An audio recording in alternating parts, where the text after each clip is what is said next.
Hello, everyone, and welcome back to the Stupid Questions podcast. Today, we're going to be talking with Eamon Lucas. He is a professional cyclist who has been all over Europe and here in the U.S. He is also an apprentice plumber in the middle of an apprenticeship, about to graduate on his own to take on the world of plumbing. And plumbing is a pretty cool thing. I've done it for a few summers, as you hear me talk about in the podcast. And I have to say, if you have ever had the opportunity to do a job that allows you to work more with your hands, you should do it because it teaches you lessons that you would never think that you might learn otherwise. So it's a great conversation today. We talk a little bit about cycling, of course. We talk about his life, where he's at right now, and the transitory kind of phase of life that he is going through right now. So if you want to follow him, check out his stories, get in touch with his training program or his training company.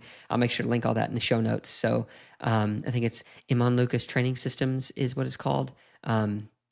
Lucas Training Systems. So I'll link that stuff. Make sure to check it out in the show notes below. If you want to follow the podcast in a more intimate way and be involved with the newsletter that comes out weekly that gives a little bit of a roundup for the past episodes of the week, you can check out that link there. And make sure to check out the show notes as well for this last thing. I'm launching a product called Nothing Novel. Or a company called Nothing Novel. And we make, if you can actually see it up there, it might be fuzzy for you. It's a bar bag, and I'm going to be doing some signature series products with professional athletes, and then also just standalone bar bag with the Nothing Novel brand. And the idea of that is to help the podcast, really, a way to add value back to the community. If you want to help get an awesome product and then support the podcast through that way, you can do that. So hopefully it adds value. Let me know what you think. I'll make sure to link that website in the show notes as well. Thank you for listening to my spiel. Make sure to like, comment, subscribe, do all those things. And without further ado, I want to introduce you to Eamon Lucas. It's amazing now the AI system that comes with Riverside now. It'll clean up audio and video a little bit if it needs to, but mostly audio, and it does amazing. I mean, I have people come in with like dogs barking and you can barely hear anything, and somehow it still does super well. So wow, well, yeah. that's nice. Yeah, it is nice when it's a one-man show. But yeah, dude. So really quick, Yeah, is it Eamon? Is that it's how I say Eamon. it? Eamon? Yeah, Eamon, okay. yeah. It was literally 50-50. I was like, before I start this, how am I going to ask how to say it? Hopefully I'll say his name the correct way, but I strike one appreciate it. for me. No, you're good, man. You're good. It's a unique name, so I give Yeah. people the benefit of the doubt. Yeah. Do you have, is Amon go back in your family a ways, or is it like mom and dad just thought this was a cool name? Iman goes. My dad named me, and it's derived from a Somalian background. It also has a Gaelic background. Wow. I'm named after David Bowie's wife, the high-end fashion model Iman, spelled with Okay, an. let's go. But it means faith. Okay, cool. Now, my missus is calling me real fast, so I'm just Yeah, real go for it. into it. Yeah. Hey, sweetheart. I got a royal oak stain. Yeah, royal oak. You're welcome. Bye. I might We're keep that in. yeah, we're staining a dresser right now that she's a big pro. We just moved in together, Yeah. and Okay, so nice. we found a dresser that's the last 2 nights we've been sanding it after work, Yeah. and it's finally down to the staining process, and so we're picking them out. Okay, sick. That's awesome. Yeah, Facebook yeah. Marketplace find that you're refurbishing, or? Yeah. Facebook Marketplace find. Yeah. We've been selling and we've been buying. Yeah. Right Yeah, on. yeah. The arbitrage world. That's a fun thing to do. And you're like a handyman, I guess. You can do I like construction, I like to plumbing. I like to dabble in projects. Yeah. Now that I'm kind of tapering out of professional cycling, definitely cutting my new career path in a Yeah. plumbing apprenticeship right now. So Nice. I've been enjoying it. About 7 weeks in, and a couple more weeks to go to wrap up my apprenticeship. It's been going good. Nice. I Yeah. did a few summers doing all kinds of construction, but two of those summers was spent doing plumbing and getting to go under really old houses and bang up out the old Galvanized. galvanized, yeah, Yeah. like not galvanized iron junk or whatever that was. Galvanized steel pipe. Galvanized steel pipe, yeah, dude. Yeah, And it was the nastiest but craziest kind of fun. Come across some brother, cats that it's were like pretty gnarly completely under there, zombified. Yeah, and you definitely appreciate a nice crawl space. I've Yeah. got something like, man, there's no bugs in here. It's a lot Yeah. of room. There's no HVAC systems in your way. Yeah. You don't look down and you see a random hole that a critter lives in. You're like, oh, Put your that's hand down and something grabs your back. ugh. Trust me, I just learned with my little crawl lamp, just don't look up. You don't want to Yep. see anything up there. It's just nasty. It just makes you eggy. Cover it all around your face so nothing can Yep, I got crawl my painter inside. suit on. I put my hood on. I put my painter suit hood on. I just look straight ahead. It's kind Oh of, man. yeah, but it's been good. It's been Yeah. good. That's awesome. Dude, working with your hands is such a I don't know, just like a real value add. I feel like I work on my computer a lot. That's just the world that I'm into now, and being more of like a, offer my services as like, okay, it's more intellectually based, but working with your hands is such an amazing gift, honestly. From For gardening sure. to plumbing, construction. I just Yeah. feel like also like, everybody's cutting their own cloth and everybody has their own interests and whatnot, but it's something that's pretty timeless and something that will never go without need. Yeah. And like you could have all AI, you could have, all whatever you want to call it. No, AI ain't ever going to crawl in a house. Mm-hmm. Just no way around it. So Yeah.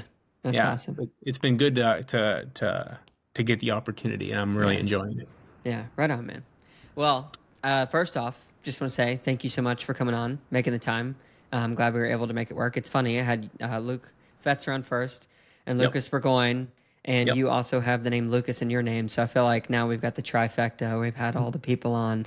There we go. Those are two great names that you mentioned, Yeah. on and off the bike in their own respects. They're great humans and they're great bike racers. And it's like you said when I got your first message that Luke recommended me on the Yeah. podcast, which is very kind of him. He's a strapping young man. Yeah. But yeah, no, it's good to be here. I'm excited to get a little banter going, talk a little Yeah. story, and see where this leads us. Yeah, man. So my first question for you, the official one, who, according to you, is Eamon? Who, according to me, is Eamon? Iman, sorry. Yeah, no, you're good. You're good. Eamon is, I would just say, like, man, so that's a loaded question. Take all I'm the gonna time really you need. approach this a lot of ways. I like to think of myself as just a pretty happy-go-lucky guy.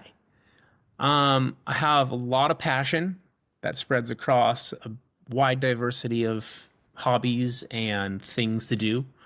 I really love community. I'm a really community-driven individual. I really love to care and to love and to help. At the same time, I would say I'm also really do like my alone time.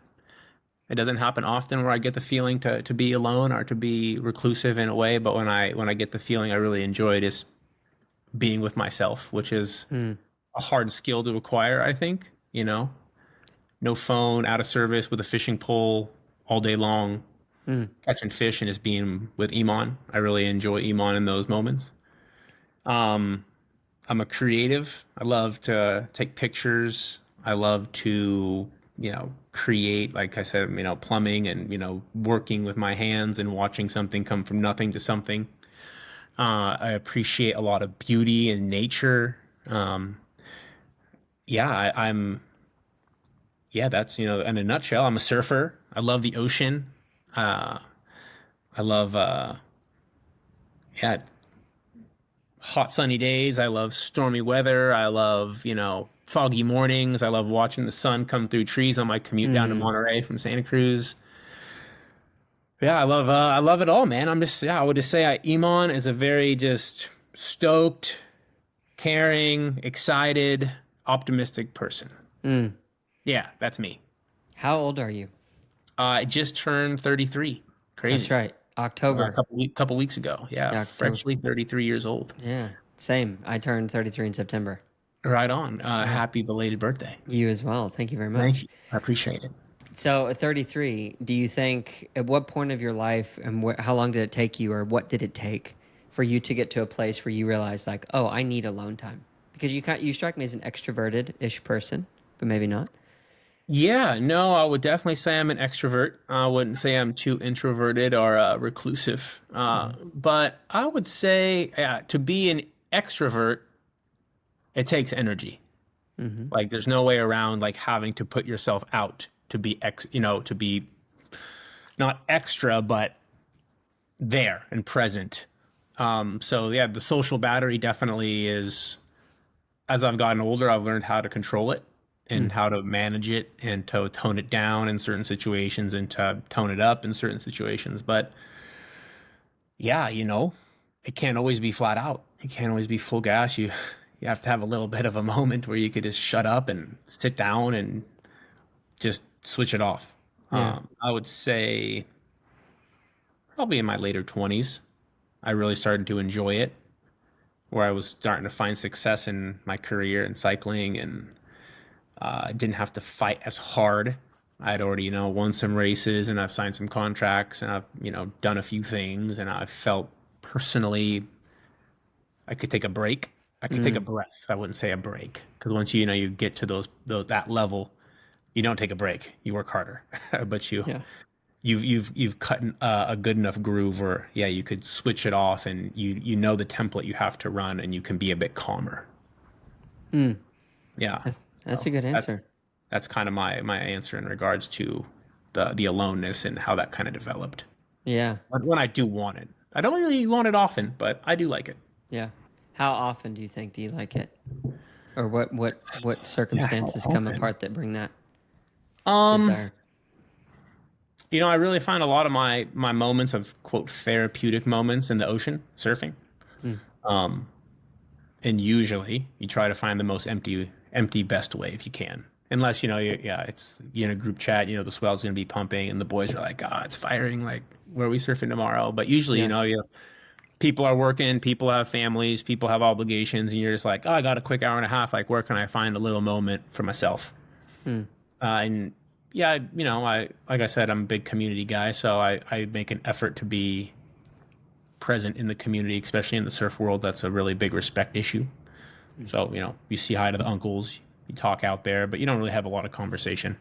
But I would say when I surf is kind of my processing moment, my moment to be quiet. My phone's in the truck. Can't talk to anybody on the phone. Can't look at Instagram. Can't. Just unplug. Guess I unplug. I really focus on, my turns and what I'm after in that surf session and what the waves are doing and what the birds look like and what the kelp is under my feet and everything, what the cliff is looking like and what the light looks like coming through the back, if it's backlit and we're surfing in the evening or it's rising and the wind. And that's kind of my alone moments, because when you get out of the water, the phone's back in the hand and you're back at home and, you're checking that platform and you're talking to that friend and your girlfriend saying this and what's the plan, and you get your jobber notification for the next assignments at work the next day, and it becomes a little bit more chaotic. But those are my moments of shutting down and having a minute for me. Yeah. Which of the character traits, or I guess some of the values that you're talking about here, like alone time, being present, disconnecting, community, which of these different aspects of who you are do you think were developed over time, and then which ones were like inherently you just kind of grew up with that you were the same?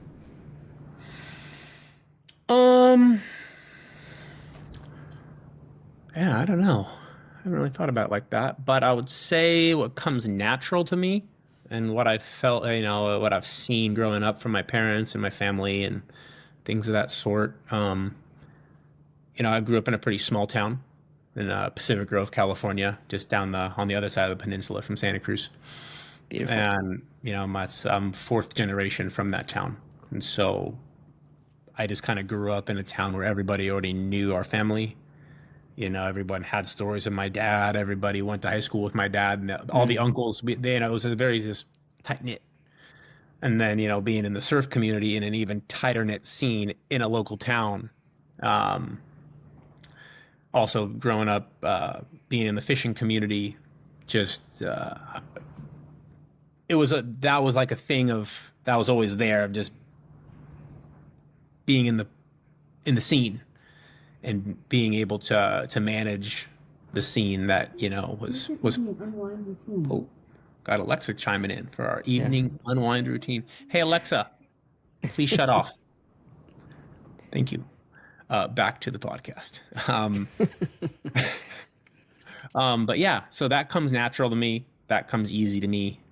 something I would say that, I kind of had to work on was within that realm, like you have to show up for it and like managing, I would just say managing like how much of yourself you give to a scene, Mm. especially like you get to that certain age, high school, then cycling and, then traveling and trying to, achieve being a pro and then coming home and then managing friendships and just managing output within something that comes easy was not always easy. And, you find yourself overextending yourself, learning where your boundaries are, learning how to communicate what you're needing and what relationships you're speaking about, whether it be friends or family or, girlfriends or whatever. Mm. Even the person at the airport ticket counter when you're tired and you're coming home and you haven't been home for half a year and your bag's lost and you're just like, Yeah. easy, settle down. It's not their fault, but just Mm. just learning how to just be aware of your output in Mm. something that might come easy. Yeah. Yeah. That self-awareness, is that something you came about on your own? Like you were like, oh, I better figure this out because maybe you had a few instances where that lack of self-awareness didn't serve you well, or is it just something you kind of learned over time? Was there a mentor involved? Um, I would say my dad was a really big, influence of like, how I am, how I speak, how, you know, Sure. he's Your dad. my dad was a great father. That's He's awesome. he has and has had done a lot. Um, he's smart. He always had my best interest. It was never a competition. He always wanted me to do better than him, which is in a way pretty sad because a lot of fathers are in competition with their sons that are doing better, and Mm. you know it's yeah. I'd say my dad really taught me well. My grandparents were great. Couple family friends that turned into really, uncle figures that are, second fathers. My mom, she was a very strong-willed woman, worked for Granite Construction, was in the military for a short time, ran her own landscaping business, very strong, independent, but still very, when I was young, motherly and, did her best as a single mother. But I think I pulled from a lot of people. You can, you have this big old pot and you can have all this information and knowledge and you could, if you try to take it all, I think it's too overwhelming, but there's some things that you can hold on to and kick the rest out. And that's a good thing. I like that. And take it from him and the rest is Mm. gone. And before you have it, you got, 7 or 8, 9, 10 things that are really solid. And then I feel you could take those 10 things and then develop yourself Mm. as you get older and I have better understanding. Yeah. So that's what I kind of can attest to. Yeah. Community. So you've mentioned community a few times, and especially in this instance, when you're talking about the emulation of people who you, I guess, look up to or you found value in, and maybe in the way that they conducted their own lives, you saw success in their lives. Um, Not everybody has that. I mean, we live in a time when so many people, like when you're talking about social media, like they feel lonely. They get kind of Right. tricked into thinking like, oh, I am connected with people because I heard this really interesting quote today. I forget who said it, but it was like, we have confused and taught everyone that connection is actually, or excuse me, that attention is actually connection, like attention of likes or comments and all that stuff. Does that make Right. sense? Yeah. Yeah. So community, like what makes a community good or worth being a part of, or what would you consider like community? I would say a group or a congruent of individuals that show up to better one another in the group and whatever the common goal or the commonality interest of the group of rising it up. Yeah. That would be my definition of a community and what makes the best situation in a community when everybody has everyone's best interest for one common goal. Yeah. Yeah. Um, so I want to go back a little bit to like when you were, I guess, growing up post maybe high school or in the area when you started to first get into cycling. I think Yeah. I read that your dad was into BMX and He he was. suggested that to you that cycling may be something that you should look into. Talk Yep. to me a little bit about that, I guess, formative years in your life where you were trying to start to figure out who is Eamon? What should I do? What's my future? Yeah, so my dad, back to him and that question, he never like forced me or like pressured me into one avenue of development, whether that be sports, scholastics, whatever it might be. His Yeah. his biggest thing he always told me was the more you know, the more you're worth. So Hmm. he was like, yeah, go skateboard, yeah, go race mountain bikes, yeah, go play lacrosse, go wrestle, go play football, like go see what you like, and then when when you like a certain thing, get to a point where you have to pick, then you're going to know what you like. And you're not going to wonder, what if? So, high school, played football, I wrestled, played lacrosse. End of high school, kind of started dabbling in bikes, so I was a little late to the game on the cycling scene. Yeah, I raced BMX for a short time when I was young, raced a bit of mountain bikes on the local level at, the local downhill series and some four cross at Sea Otter Classic. Was Nice. terrible. I was terrible. But it was good. I We all enjoyed it. start somewhere. My dad supported me. He was not like, oh, my kid lost today. But he always took me back and made sure that I could keep trying. And then he was like, well, why don't you try riding on the road? No, I remember I was like, I am never going to shave my legs. And funny how that changed. The great But deciding factor. the great deciding factor, I was like, that is crazy. That thought is wild. But I started riding bikes middle of junior year, kind of getting ready for lacrosse, and I was playing lacrosse pretty seriously. And fast forward to the end of senior year, I got my first invitation to race for the U.S. national team to go over as a junior in April. I was looking at getting scholarship options at Cal Poly to play lacrosse. I was still practicing on the lacrosse field 3 days out of the week, but training the other days, 4 days out of the week on the bike. Kind of at this crossroads, I could go scholastically. I have this opportunity with the national team, and I took the national team route, and I went to Europe and got one result that was enough to kind of perk a few ears. I went to Tour de Labitibi that summer with my trade team, Specialized Junior Development. Got second overall to Lachlan Morton at that race, and then I made the World Championship team and flew directly from Abitibi back to Europe with the national team and did a 4-week block of racing, including the World Championships and a few other prestigious stage races before and after. And I was like, I'm not the best at school. I like to learn, and I'm here to educate myself. But just the overall, I have a pretty bad ADD and dyslexia, and it's hard for me to retain information in the linear way of school. So I was like, I'm kind of causing a bit of traction in the cycling scene. I feel like I'm pretty good. I'm going to give it a shot. My dad was all for it. And so from then on out, it was let's try to be a pro bike rider. Yeah. Yeah, that's kind of how that worked. Yeah. What did that mean to have your dad's support? Because I know you may have to remind me, I guess, a little bit, maybe your dad's background, but it seems like most parents, at least my parents and other people, they were like, oh, college, college, college. This is like the Sure. thing you got to do. Sure. My dad's background, he raced BMX from like middle school up through high school. Got pretty good at the national level, and started racing mountain bikes for a local team. Started racing on the road.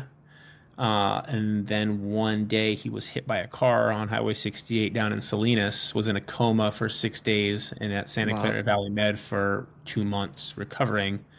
Long story short, fast forward 7 years, it took him to get back to sustainability and a normal way of living. Wow. And his dream and goal for himself was to go race in Belgium. He wanted to go race in Belgium, which is kind of funny Well, he got because to live through you then. we really, I've done it all. I like to say I'm part of the Belgian mafia, and race for one of the, I would say the most prestigious Kermesse team, and won my races over there. And so it was Yeah. a really, in a nutshell, it was a really, doing all that and then racing on the UCI teams here and there, and it was, our relationship was, yeah, I was living it for him. And I remember a few times he was like, yeah, going to prom. I didn't go to prom. He's like, dude, trust me, go party in Italy. Prom ain't worth it. Go ride your bike the next day. Like, and that was, it's so hard. And I look back at it now, and I couldn't only imagine telling my kid that and being like, just trust me. If you just trust me and you just do this and you fight for it, it will work out. And Mm. I called my dad one New Year's in Milan, raging. It was like 3 a.m, Mm-hmm. 20 years old, 21 years old. I'm like, you are so right. We're raging right now. And he's like, oh, it's like, be careful, as any Yeah. father would say. But, we've had a couple of those like aha moments where I'm like, I knew what he was saying now. Like he Mm. said it 7 years ago, but it had to happen 7 years now in the future where I get it. Mm. And so that's kind of like my dad's background, the support, the commitment that we both had into him, also, my parents were separated, so they were both single, and Yeah. I lived with my mom till 8th grade, and I lived with my dad from 8th grade till graduation. Wow. And so, I watched them struggle and, putting food on the table and working, and yeah, it wasn't easy.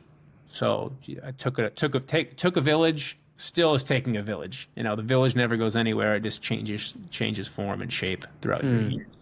Mm. But yeah, my dad, we got to live a dream together, which is really special. Yeah.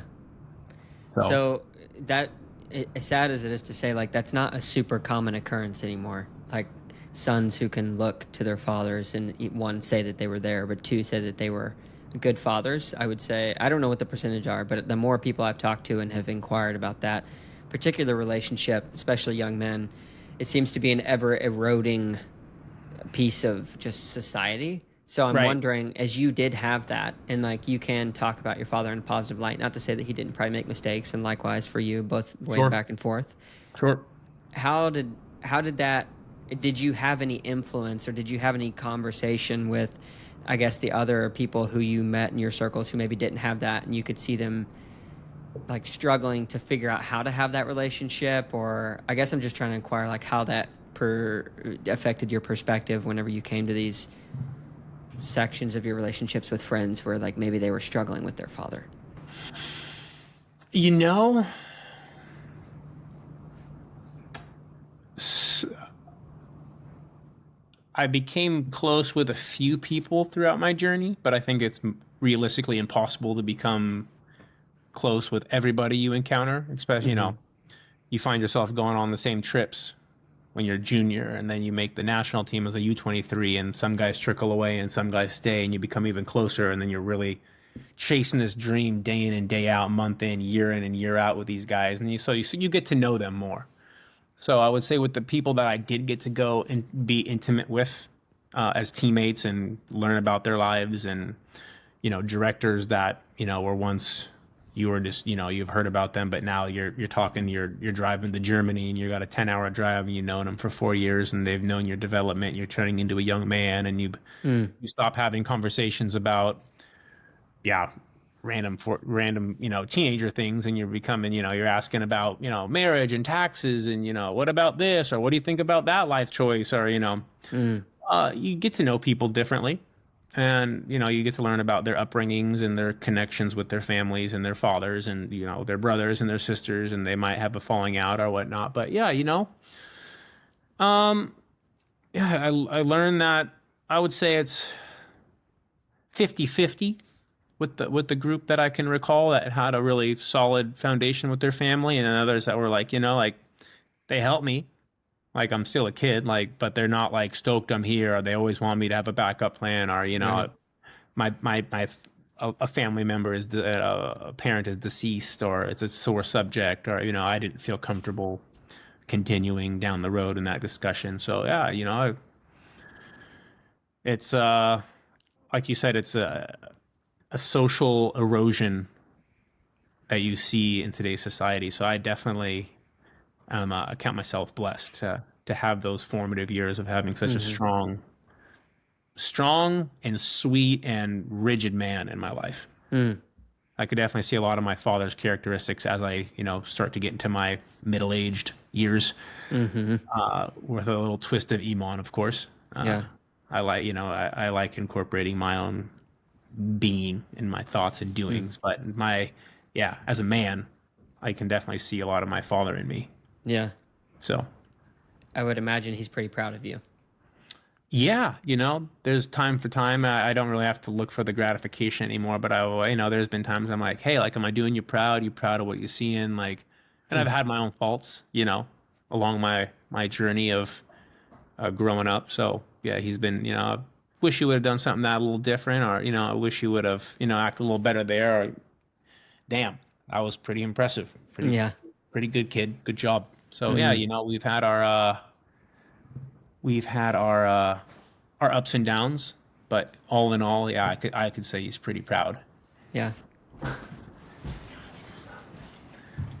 Sorry, thought Yeah. her You're, hands were full, so she's good. oh, But you're yeah, good. no, that's Yeah. kind of where I'm at with my dad. Yeah. Mm, Yeah, that's awesome. yeah. When you were going through that whole experience of like going over to Europe, obviously there's a lot of change there. Finding out the scene in this particular type of racing you did, I cannot pronounce it. The K, how do you say it? Chris Kraus Uh, Chris Kermesse, Kermesse. So, Kermesse. Yeah. so as you're finding your stride in that, was there ever a moment or multiple moments when you were like, I don't know if I made the right decision. Like, should I be here? Maybe I'm done. Maybe I don't know. Did you ever have any doubt, or were you just pretty full throttle? Man, I never thought I was done. Of course, you have your problems. Life isn't always a linear projection. But I always knew that's where I needed to be, and that's where I always found myself ending up. I'd always come home in November, late October, and I'd always go back in February. And it just, I had the support, I had the team, I had the results, I had so thankful now that I look back at it, I had. Because like I didn't know kind of which direction this podcast was going to go, but I kind of thought to myself like, okay, we're probably going to touch a bit on cycling, probably some life stuff like we are. But you don't really see many kids kind of taking the career path that I took, a little unorthodox in the way of making it, or what I think I made it. I mean, I Yeah. hadn't had a job until 6 weeks ago, my whole life. Like, Mm, so it might not have been world tour, it might not have been glamorous. I didn't do the Tour de France, yeah. but a couple points in my life held UCI licenses. I still raced against Mark Cavendish. I, you know, you, I've done it. Yeah, Like, and so I wanna keep on that for a second, actually, about what you just said, which I think is super profound. That according to you, you made it. A lot of times, I think people, especially younger guys, it's like they're chasing something that would be a verification from others that they made it. So, like, well, don't get me wrong. Like, I definitely was looking for approval, and along yeah, the way, like I had a lot of help, and I lived with Lawrence Tendam, who was top 10 in every Grand Tour, and rode for Rabobank, and rode for Dumoulin when he won the pink jersey, and Rasmussen back in the day when he won the pink jersey. And not that I was looking for validation during my time so intimately with Lawrence, but I had a father, Lawrence, because I was living at his house, and he helped me get on Derica or Delta. I had a coach, Lawrence, and then I had a friend, Lawrence. mm, So yeah, I never knew who I was going to get, but I always knew there was care. And as a young man looking at someone who has achieved so much, of course I looked up to him as a family man, as a cyclist, as an individual. So there was always a chase of some satisfaction and pleasing. yeah, But I also knew, like, I'm just a normal little small town kid from Pacific Grove.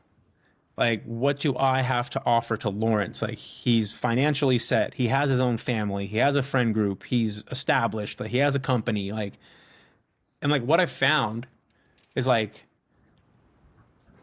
along our relationship development. This is just a for instance, in this one way to answer this question is just like it was so real. like our connection. Like there was no fakeness about it.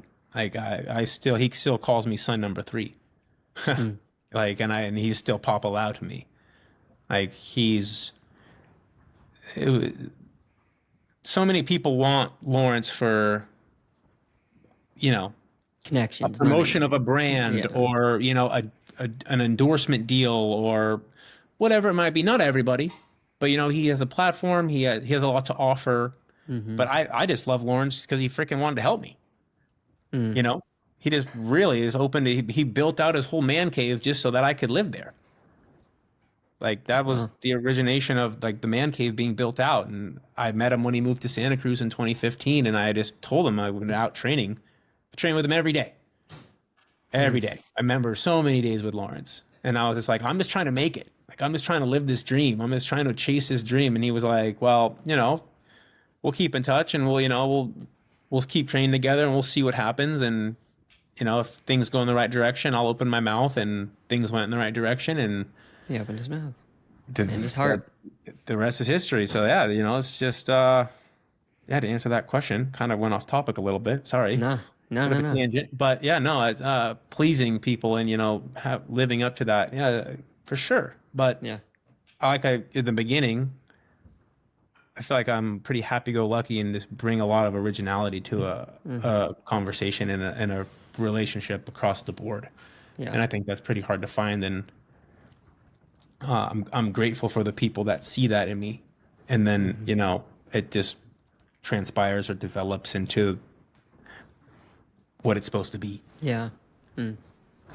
Well, the humbleness required, or I would even go as far as to say like the coachability or the teachability, I feel like is what most people who are greater in a specific skill set or whatever it might be are more advanced in their knowledge or understanding. It's typically those aspects of who we are that I think that intrigue them, that we Right. want to, because there's a hunger. Like everybody, if we see someone who's hungry on the street, if you're a half decent person, you kind of wish, man, I wish I could help them, and sometimes you do.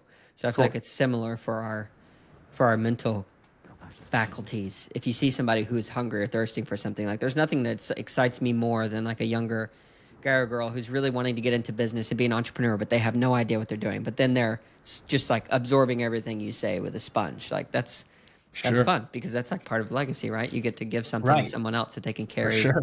beyond you. Yeah. Right, right. I can agree with you Yeah. 100% there. And someone that's like Lawrence has done so much. He saw that maybe a little bit of himself in me, cutting his teeth and wanting it so bad Yeah. that he was like, "Yeah, I'll extend myself." And then all of a sudden, I'm in the family. Yeah. And for shorter words, Yeah. How many years apart are you and Lawrence? Do you know? 10 years exactly. 10 years exactly. Wow. 10 years exactly. Wow. Yeah, You still keep pretty close touch with him? I do. I do. Yeah, his boys right now are playing baseball pretty hard right now. They're actually not Nice. taking the cycling route. They're traveling, playing all around Europe. As I think Bodie is just turned 12. Jens is 13, 14. That's So they're awesome. growing up. Like I think the last time I was able to put both of them in my arms was 2 summers ago. I said, "All right, we got our Wow. traditional picture. This is Yeah. probably the last year I'll be able to put both of you in my arms." But yeah, That's I cool. remember Bodie in a high chair over on the east side by the harbor. Growing up eating mashed potatoes and pieces of chicken at barbecues, and Hmm. now he's going to be about 13 years old next year. So Yeah. I've, Wow. I've had a beautiful, you know, relationship across the Yeah. board with his Mm. children, and knowing his wife and being accepted into their family. Is Yeah. I'm not Dutch, but I like to count myself a little Yeah. Dutch, but maybe Well, you. a little bit more Belgian actually. Yeah. I was gonna But say you learned. What is the language? You learned another language over there, did you not? yeah, it's well, L- it's Flemish. Flemish. I was gonna say that, or like it was another F word I was gonna say. Yeah, Flemish. Flemish. Yeah, Yeah. Flemish. And that's Nice. more of a derivative of Belgium, obviously, Flanders. Yeah. Yeah. And every region in West and East Flanders has their own dialect. Oh, fun. And so it's very intricate. And that's also kind of a little bit like, being in the Belgian mafia, knowing where you're racing, knowing who's there, knowing what languages to use and what terms to use. And, Mm. that's, Yeah. that's why, on the national team, we used Kermesses to supplement races in between bigger races that were more UCI or more, calendar based for the national team. Yeah. But yeah, you would find yourself in these Kermesses with 80 to 200 guys back in the day sometimes. I think my biggest Kermesse I ever started had 308 guys in it. Holy smokes. And these are short, fast, like races, right? They're between 100 and 150K. Okay, so not So they're that not short. too short, Yeah. hour and 30 minutes to 3 hours and change, Yeah. depending on how fast you pedal. Yeah. Sometimes pretty fast for the whole thing. Yeah. Um, but yeah, it was really important to me, diving back to the community thing of like, if I'm going to be in this culture, I'm going to I'm gonna learn be about it. it. I'm going to be accepted in it, and I'm going to be good at it, because I'm not going to waste my time here. I live in a beautiful place. I have a great network at home, but I'm going to be here. I'm choosing to be here. I want to be here. I want to be the best. Mm. And that's what really drove me to be just so. I mean, I don't know any other Americans that won as many bike races in that field as me. Yeah. I mean, I don't want to sound ignorant or rude or brass, but I feel like I really did a good job of, doing what I did over there when I was Yeah. doing it. Why did you decide to come back? Oh man, a lot of reasons. I think inevitably, the lifestyle is hard. I wasn't making world tour money. I, you know, I was a killer and still possess the attributes and the ability to be a killer, but man, it takes a lot to be a killer. This will be season 16 that I'll be racing now. I'm going to Long time. step back from international racing this year in 2026. But it takes a lot, training in the rain and getting to be as good as you have to be, and early season races into the national season races, then to be fit enough to go over to Europe and be successful, and Be in fighting and shape. all what's that. And be in fighting shape. Being five, well, yeah, I don't want to go across the world for 2 months and not win. Like, that's a waste of time for me. And not saying that, winning in America is not prestigious. I mean, trust me, I don't win in every bike race I go to. They're hard Yeah. bike races, and The guys level's race definitely different in Europe, for sure. yeah, it's different, but Europe was the only thing that was relevant to me. You know, it was the only thing that made me excited as I started to get older. And so, where some guys wanted to win Redlands, I just went to Redlands to basically get fit enough to get to my next goal, summer stage racing, to get fit enough to get to Europe.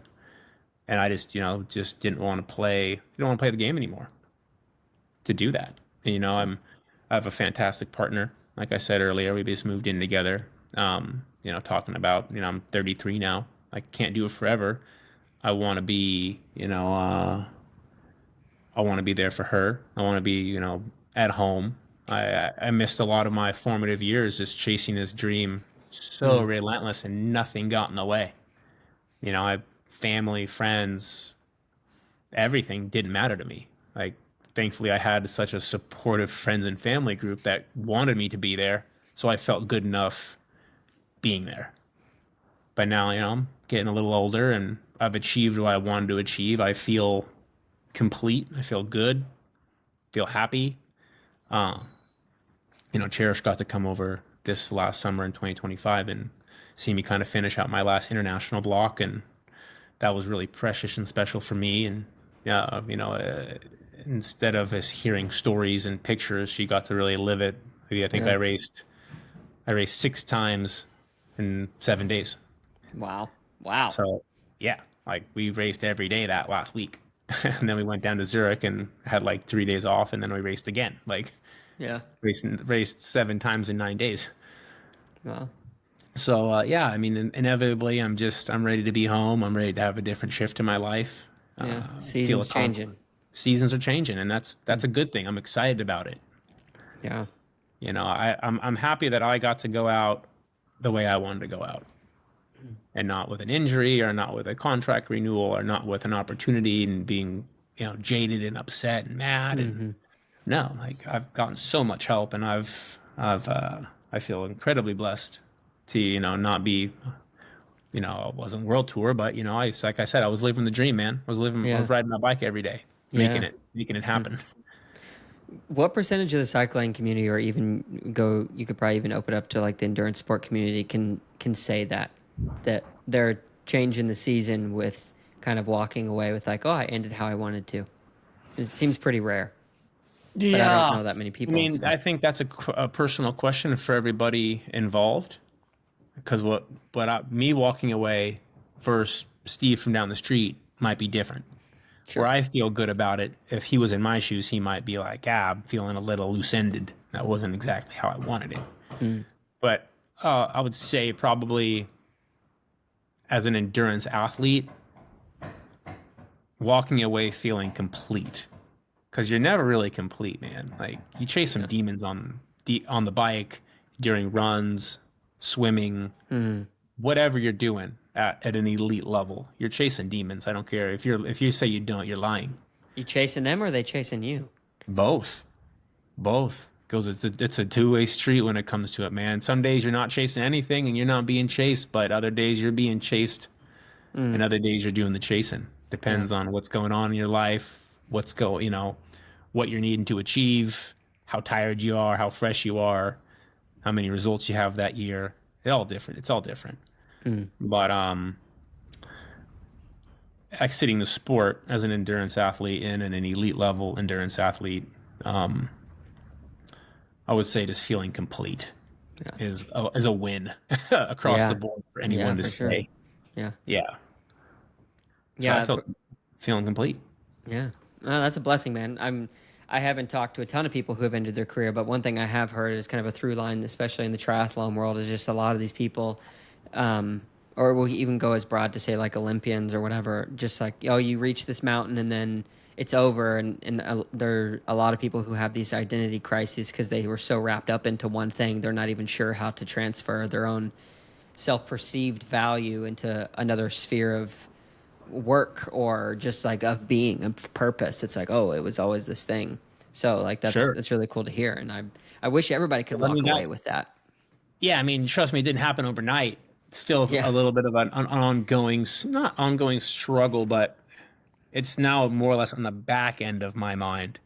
But as an endurance athlete, you're always defined by your last best result.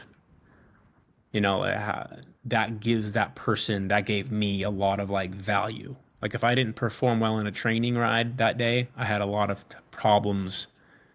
Eamon wasn't good enough. I had Mm. to be as good as my day as my on the bike. Or if I had a bad race, Eamon wasn't good enough because I didn't perform how I thought I should have. Not just like, dude, I was fit enough to even do this race. Like, that's great. I just did 385 watts normalized for 3 hours. Like, you should be stoked on that. No, I was mad because I got seventh and I was Mm. in the front group and I got boxed out and I didn't win. Like, just to come to terms and to be put in certain circumstances in life that made me understand, or to I was able just to learn how to be okay being Iman. Mm. And that's why I wish I could like go back to younger me and be like, dude, you're enough. Like you're okay just existing. And I still have my moments, but now that I'm transitioning out, I have a really healthy relationship. I have friends that know me well enough. That's helped me. All of it's helped me just to be like, I could just go sit on this couch here after this interview and just be like, yeah, like I only worked 2 hours today. Job got rained out. I got to hang out with my lovely girlfriend, and like that's enough. Like it's good. I didn't do anything, but man, it's Mm. enough. Being kind to yourself. It's being kind to myself, showing up for myself in that way, and that's spending the time with myself that we talked about earlier in the podcast, and it's like taking my moments when I'm alone to just like have that therapeutic thought and that moment and Yeah. those thoughts of aloneness, and just working to be a better Iman for Yeah. the next day in those moments of aloneness. Yeah. How do you give advice, or how would you give advice to somebody who wants to learn how to sit with themselves, or just to not be having to do something? Because I'm similar to you in that there's some ADD or ADHD or something. Nothing's ever been diagnosed, but I hated school. Sure. And it took a while to like, at first I had to like myself before I could sit with myself. But how would you give advice to somebody who is like interested in figuring out how to find that level of peace with yourself? You're gonna have to be uncomfortable for a while, Yeah. first and foremost. Like, I think if you can accept the path that you're about to go down and understand that to become more peaceful and to become okay, you're gonna have to confront traumas. You're gonna have to confront, things about yourself you might not like, things about yourself you might have done in whatever way that is interpreted to others in relationships, anything. So just a lot of self-evaluation. I've found myself, kind of, I could give advice or to be like, hey, like you're about to start this journey. There's no end date guaranteed. I can't tell you it's going to be in a week. I can't tell you it's going to be in 3 years. But, if you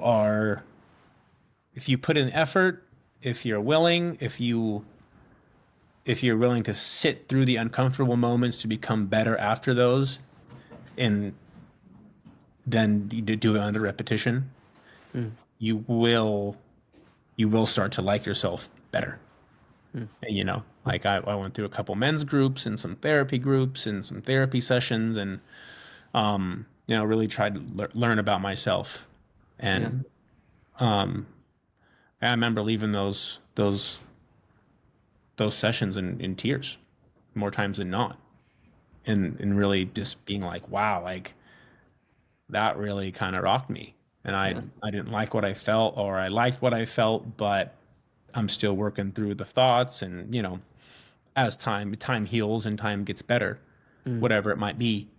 But looking back from when I started to now, like, man, I'm really grateful that I was able to do that and to stay in it and to be encouraged to stay in it, and I showed up for myself to show up for myself, if that makes sense. Mm-hmm. Yeah, that's my advice. Yeah, I think it's good advice. Are you religious? I am. I'm a Christian. Yes. Yeah. Who is God to you? The Lord. Who is the Lord? Who is God? Yeah, this, that's a big question. That's a loaded question. It's even more, who is Eamon? Mm-hmm. Yeah, he's the creator of the universe. To me, he's, the father of Jesus. He's creating, he's the king of the Jews. He's, he's someone that he's a being, an entity, a spirit that provides eternal, salvation. If you ask to have, faith in the Lord. And I think that is beautiful to me. Like, I'm not here to be a Bible thumper. I'm a Christian. I'm not here to preach at anybody ever, but I think if you had an opportunity and you knew of something that if you were to believe in and give yourself to, that you could have eternal peace, care, and go to this beautiful place called heaven, like that sounds a little bit to me like a no-brainer. Like, man, like there's this thing out there that if I have faith in and I talk to and develop this relationship with, it could really be a beautiful thing after I'm alive, but also through my life. It could be, there's scripture and there's Bible verses and there's churches that they speak of so much good.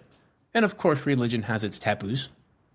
All religions. I'm not going to try to negate that or turn a blind eye to it. But yeah, I've spent countless hours through my life just on my knees praying to the Lord and asking to be blessed and asking for salvation and asking to be a better Eamon, or asking for help, but also tables turn. I've spent countless hours just being so like, thank you, Lord, for blessing me. Like, thank you for this sick life I'm living. Travel in the world. I have contracts. I have health. I have opportunity. Doors are opening. People in my life. I think that's just a really beautiful thing that I really love about Christianity and the relationship that I have with the Lord. and growing up in a Christian home, mom, dad, grandparents, friends. Not all of them, but some of them. Yeah. But yeah, I'm a big believer, and I'm very stoked on where I'm at in my faith right now as well. Yeah. Yeah. It's interesting you say that. I find myself in a similar place. My wife is going to be having our first child in Oh, February, so I feel like that has been brother, like a new level of huge. a lot of those things you talked about. Yeah, thank you. Amen to that. Yeah, Congrats. That's yeah, beautiful. thanks, dude. Stoked Yeah, for dude, you. I'm stoked. Yeah, it's gonna be a Uh, little girl too, and I'm like, oh, oh boy, really? yeah, Brother, yeah. awesome. I'm so happy for you guys. Thanks, man. Yeah, it's yeah. On the topic of what you're saying, like, just to share a little bit, I've been thinking a lot about what it means, like, to have, because God, in the very beginning, it says God created the heavens and the earth, right? And then he created man, but then he breathed that breath into Adam and to, subsequently Eve, that same breath that was able to speak things into existence. Right. And now my wife's about to have this little life. And I realized that that same breath that God gave to Adam got transferred all the way down to me now. And as soon as my little girl comes into this world, I'm going to have opportunities to use my breath to vibrate my vocal cords that could bring about in her life or death. And so, like, Oh, that's something I've been thinking about a lot lately. what a Is like, I don't, thought. yeah, Yeah. just Yeah. like What a, that, what a all the breakdown. way down the line. She's born, and Yeah. there it is. Yeah, Wow. crazy. Wow. Yeah. Well, I'm sure you've been praying hard lately. I You know, have, yep. Praying for, for for her, praying for guidance, for whatever I health, am. for understanding, for patience. Yeah, man. Tonight I'm gonna give you a little prayer just for peace, for you Mm, to be as peaceful as possible, and you can just be as calm as possible going into this big venture. yeah. I'll I'll need it. definitely. It's so funny. Like, I consider myself like pretty risk taking. Like, I've always been somewhat of a risk taker. And I Yep. thought, like, oh yeah, I'll be totally fine when I have a kid. Like, yeah, go eat dirt, rubs dirt in it, whatever, and kind of how I grew up. But Yeah. the closer we get to that, I'm like, oh my goodness, like, I'm noticing in myself if a little kid's walking a little too close to the edge of the sidewalk, like, I'm like, oh, I gotta do something. I'm like, Please okay, don't do that. I need Yeah. need to chill out. Somebody help me chill. Yeah, Yeah. Yeah. Yeah. For sure. yeah, 100%. yeah. But yeah, D- that's my take on religion, yeah. where I'm Thanks, at. man. Yeah. Of Yeah, course. I appreciate you sharing that. Yeah, it's a good thing. I hope more people. I ask that question, like, are you religious, to a lot of different people, and it's always interesting to hear their story because obviously it's it's kind of determined in part by their past experiences and how they were brought up. Um, and it's even less common nowadays, I'd say, for like our age demographic to continue on in that belief. If like our parents were Christian or went to church, whatever it is, Sure. like there's more of like a breaking off from that. So it's interesting, Mhm. and good to hear like that you're still like going down that path because it is a beautiful thing. I think it adds so much to life, so much perspective. Even Sure. if I was completely wrong, like, let's just Right. pretend for a second, like like you would have lived hopefully a better life for yourself, but also for others. Like those Right, because you tenets you had can't get you away had those from. you had those beliefs, and you had the idea, and Yeah, you knew what was right and what was wrong, and what yeah, could transpire based off of said decisions. yeah. Yeah. Are you a father? I'm not. Um, I would love to be a father one day. Yeah, I think I will be a father one day, and yeah, I look forward to being a great father if that is in the cards, and uh, you know, uh, in that transition of where I'm at right now, being more home based, and starting this career, and talking with my partner about what's like. We moved into this place, and we're like, we're not moving till we buy a house or we're kicked out. Like, that move was terrible, and like, yeah, but it's like creating this nest and these steps together, and being like, look, like, this is what it's going to look like to become a father or become parents. Like, we're going to mm, be financially stable, and to develop our relationship where we're, like, yeah, I think, I would be a great father. I would love to be a father, but, I look at my partner, her name's Cherish, and yeah, I think she'd be a fantastic mother. That's what I want in a partner. mm, That's something I would look for. And yeah, she checks.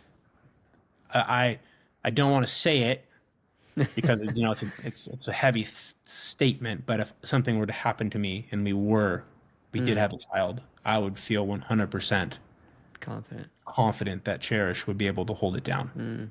And I think Wow. that's really hard in today's day and age, is to find someone that, God forbid, Something happened to dad. something happened to me, that I know things would be taken care of. Mm. And I'm just blessed to have a partner like that I have 100% confidence in. Yeah. So yeah, not a father yet, working on starting to Yeah. save some money, and Yeah. we live in a duplex, and we have some neighbors, and we're like, man, we're driving the day to go on a walk before this podcast. And we're like, man, hopefully they don't got a kid, because that'd be kind of annoying. But Cherish was like, but if it was our kid, it could cry all at once. So we're definitely, there's thoughts and feelers going out in that direction, but we're still very, Yeah. we're not there yet. But Yeah. we definitely would not mind it one day, Yeah. if it did turn into that. Yeah. That's cool. Her name being Cherish, your name meaning Faith, I think you said. I think you guys are in a good spot.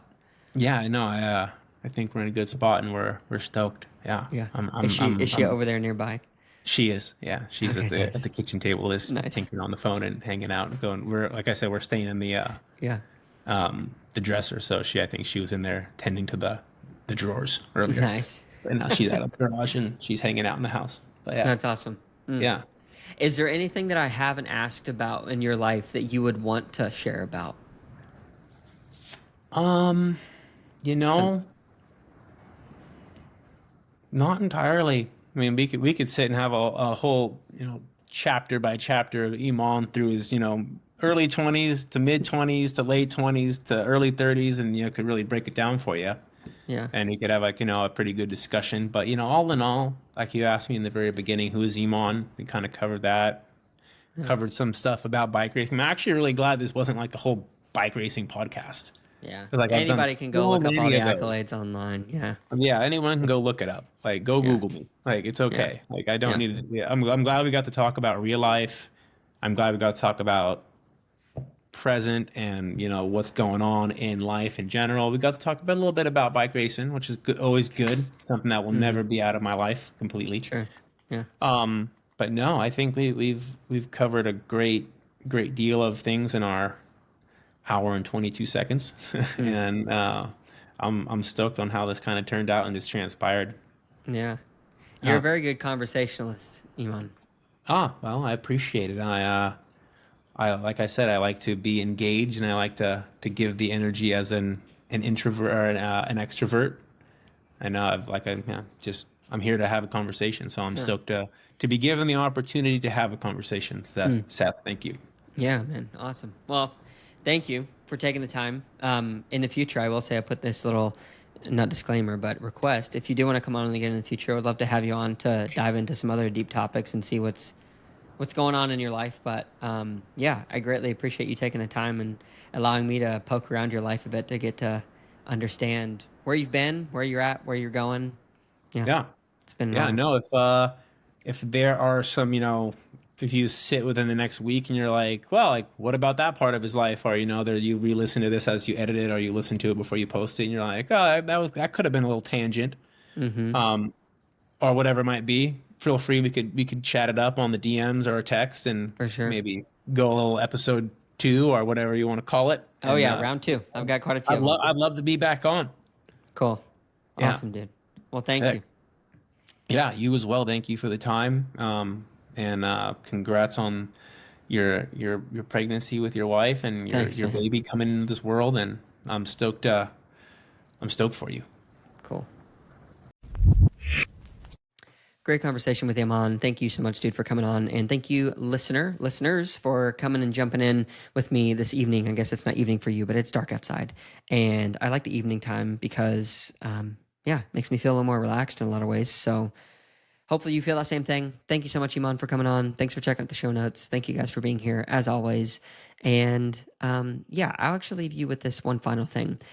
When talking about his own personal journey, Eamon talked quite a bit about how to be comfortable with kind of being alone in your own presence. If you have never experienced that yet, or you don't know how to experience it, or maybe you haven't experienced it in a while, I would encourage you, unplug for a little bit, turn your phone off, go for a walk, and just try to be alone in your thoughts for a little while. Try to keep yourself calm. See if you can do that. Going out in nature often helps me, or a bike ride, sometimes a run. No music, no nothing. Just see if you can sit with yourself for a few minutes and then grow that to maybe more than just a few minutes and see what you're able to figure out. A lot of cool things happen in the still silence of the mind. All right. Thank you guys for listening. Have a good day, and we'll talk to you soon. Peace.